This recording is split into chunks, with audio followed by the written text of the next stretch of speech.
Hi guys. Um, Today I want to talk to you about, this twin flame journey. And before I do that, I want to tell you what my intention is. And if you vibe with that, then awesome. My intention in putting my thoughts and, opinions out about this is to help empower and raise up our own vibration and our own energy. Um, I believe that I feel like this twin flame journey really isn't about finding a divine masculine or dealing with a karmic or calling ourselves a divine female or a karmic. I believe that this journey is about finding ourselves. And I think in finding ourselves, we the way I look at it is like this, if you will. Imagine yourself as a book, and when you're born, you clearly have many pages missing. You've got a couple pages, makes no sense, obviously missing. When you go through life, you're collecting pages. Sometimes another person has, a whole chapter or a page. Sometimes they have, you know, little pieces and bits, and sometimes we find pages under, rocks. As you're collecting these pages, your story becomes more recognizable. Sometimes your story can become so good and so seamless that you don't even notice a page is missing until you glimpse one under a stack of something, and you can read the corner of it and you're like, hey, that as you discover that page, you realize that although page, 14 and 15 or 14 and 16 made sense, 15 was missing, and there you go. Sometimes we don't know our full story until we find that missing page.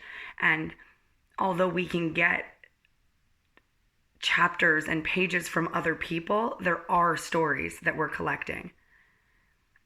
It's the same sort of concept to me as yin and yang. We can look at it as we're the yin and we have to find our yang.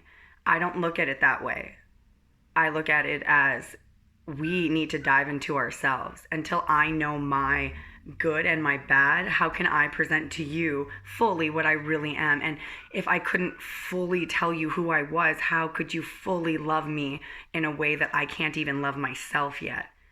And I think we've all heard those cliche, things. If you don't love yourself, who's going to love you? But I think if you're somebody that's already been on this journey, you have bits and pieces, and we're missing, that full book. And if you will, imagine that each of us were only chapters in the world's book. And as we come together and as we provide pages for other people's stories, we then become full ourselves as providing their stories as well. It goes back to, those illusion pictures. We're all just a little picture that makes a bigger picture. And we're all important in our own right, and we're all different in our own right. And some look so similar, right? When you pull back, you realize that they're not the same, but they're all creating the hair, the eyes,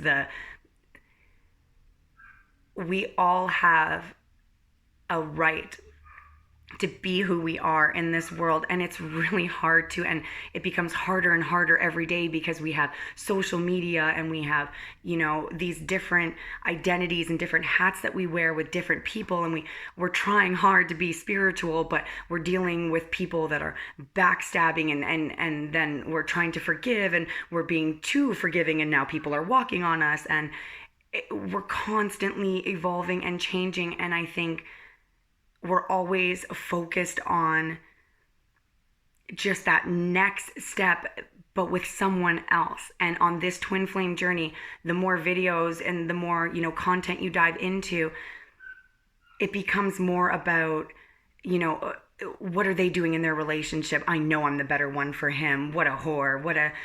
And that's not the way to be. And that's not going to get you anywhere in life. I mean, just anywhere. What we need to do is use these tools to discover pieces of ourselves. Sometimes we're not ready to see what's right there in front of our faces. We're so close to it that if we just took a step back and we weren't focused over here on this person and we focused right here, we would start discovering things that made our lives better. If you've ever felt like you were going to die if you didn't have somebody with you, dive into that. If you feel like you're better for somebody than the next person, but they're with that person, why? Right? Like if you're ever feeling like somebody else, like, oh, what a beesh, why do you feel that way? Is it a reflection of something that you yourself need to look into? I think it's very interesting to look at things from everybody's point of view, and that's how you become full in yourself. You can look at things in a way that's like, for example, I'm a very traditional person. I don't believe in just going and sleeping around. And so, I have made comments like, oh, what a slut. Like, I would never do that. I'm traditional. I would wait until I was blah, blah, blah. Right? And now in my mind, I'm thinking I'm being righteous in some right because I'm doing the right thing, and I'm just pointing out that they're not.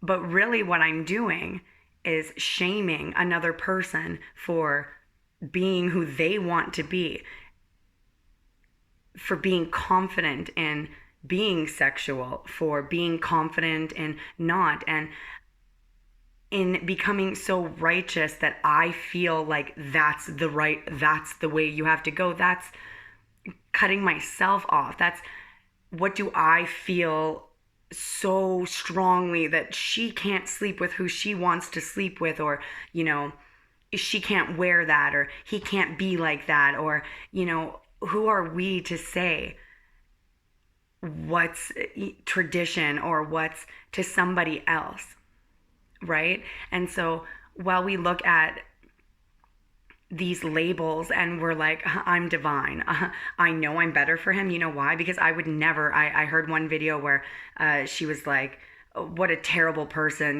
this person, she doesn't even care anymore, and just these like daggers being thrown, and all I could picture was somebody coming on YouTube desperately looking for some advice or a ray of hope that something was going to get better for them. And it's usually hoping that that guy or that girl is going to come back to us, and that's what we're searching for, really. And we're going to search, and I promise you you will find a video of you being in the position that you want to be in that triangle.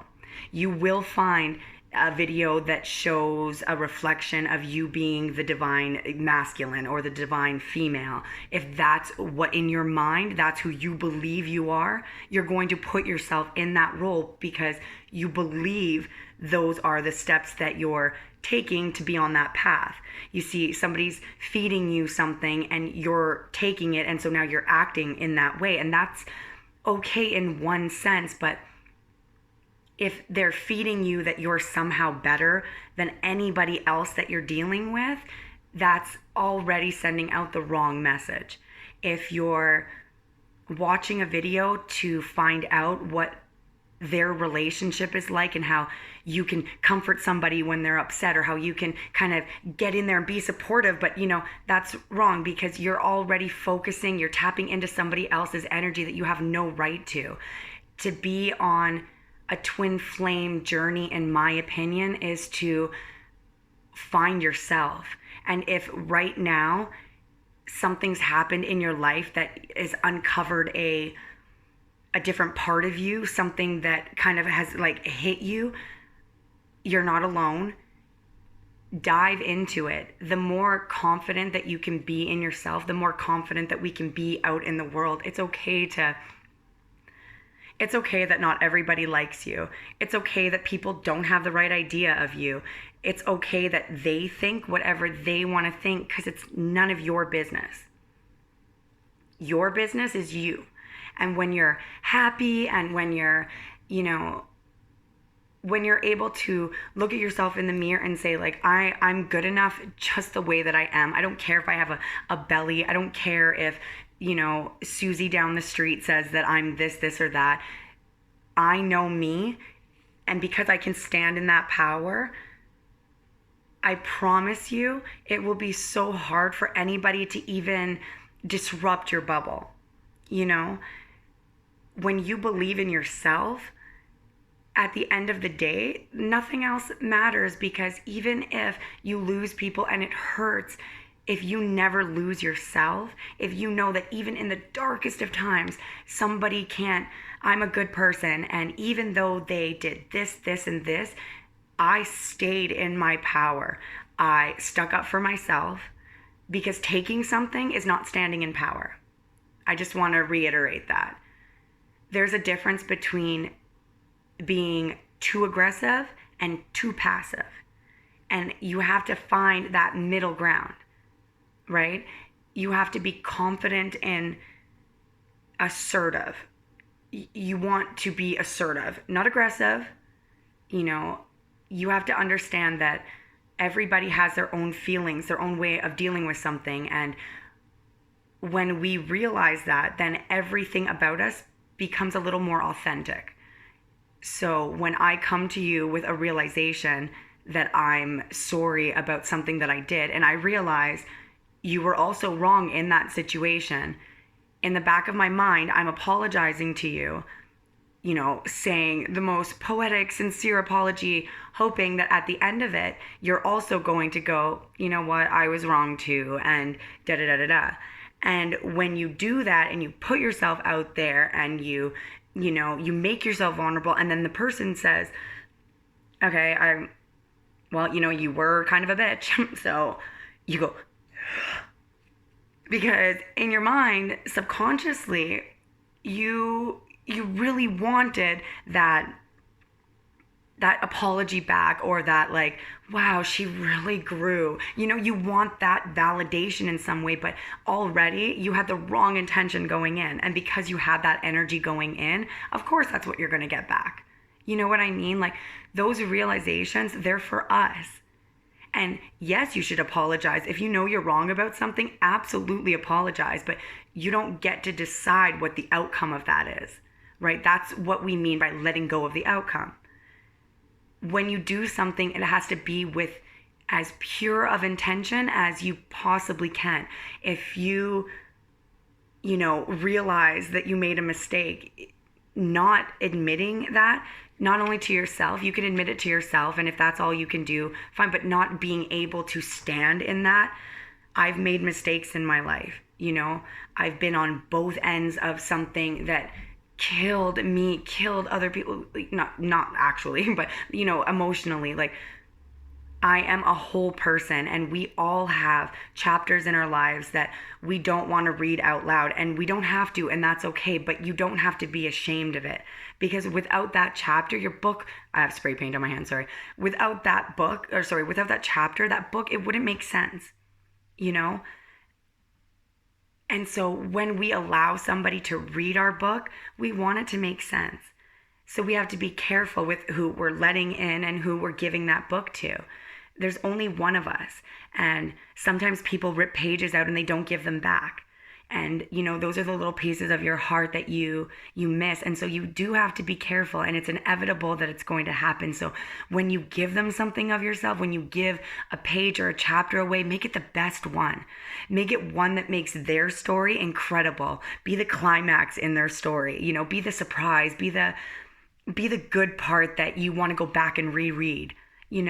Think of yourself in a positive way, so that every movement that you're putting out in the world is going to get you back something that is pure, because the only reason you did it is because you wanted to do it.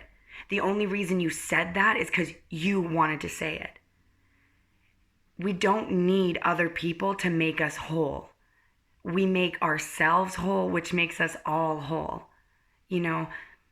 We're all just people looking for pieces of ourselves. So don't take pieces from people that you don't want to keep. you know? Don't let pieces go of yourself that you don't want to give away. It's okay to realize that you want something that somebody else doesn't want. Don't compromise yourself and give a page away that you know you're going to miss and that somebody else is going to miss. You're precious as a whole. And the more that we start thinking of ourselves that way, if we all started thinking of ourselves as a gift, you know, imagine who you'd give yourself to and why. You know, I just think that we all need to move with a little bit more intention towards fixing ourselves and not fixing everybody else, because you probably haven't read their whole book. You don't know what piece you're in. You don't know what part you're in. And it's up for them to decide. We write our own stories. So write yours and write it the way that you want to read it. You know, when you're 100 years old, and to your kids and grandkids and great-great-great-grandkids, you know.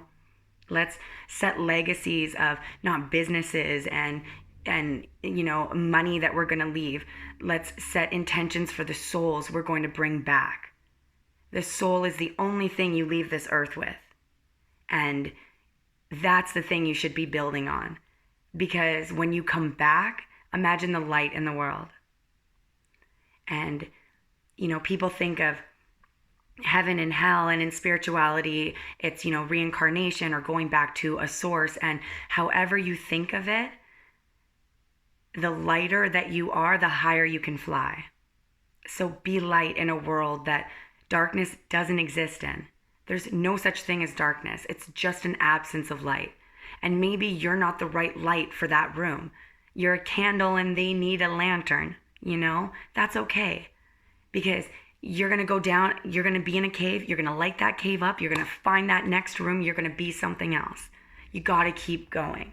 Whatever you are is okay. It's perfect.